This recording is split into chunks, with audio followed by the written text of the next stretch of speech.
Good day, Ma'am Kumar. I'm going to show you the 55 timer monostable multi vibrator. So first, let's go to Proto app. Okay. Then this is my 55 timer monostable. As you can see, ma'am.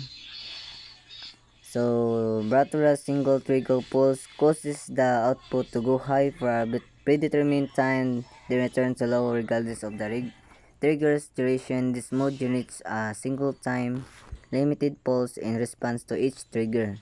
So number 1, ma'am, ang trigger input for pin 2 ano niya, ma'am, kay negative going pulse, a sudden drop in voltage applied to the trigger pin for pin 2 initiates the one shot cycle. So number 2, ma'am, output for pin 3. Initially, the output for pin 3 is low. When a trigger pulse is received, the output immediately switches high.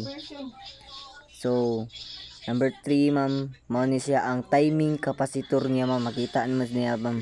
Ang capacitor for C1 connected to the 55 timer starts to charge through a timing resistor for R1. Kita ka na, ma'am, no? So sa number 4, ma'am, ang threshold pin for pin 6 niya, ma'am, nasa pin 6. So the capacitor voltage is monitored by threshold pin in pin 6. When the capacitor voltage reaches 2.5 of the supply voltage, basically the threshold pin triggers according to all about circuits.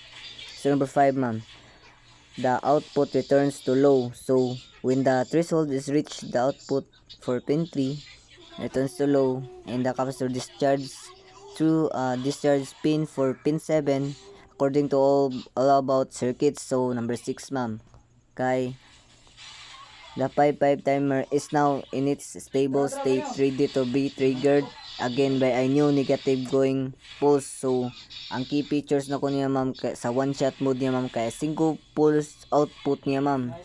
For each trigger pulse, the output produces a single pulse of fixed duration. Then, ang time limited pulse niya, ma'am, kay the duration of the output pulse is determined by values of the timing resistor for R1 and capacitor for C1 according to circuit basics. So, independence of trigger duration niya, ma'am, the output pulse will remain constant regardless of how long the trigger pulse is. So, maura to, ma'am. Thank you, ma'am.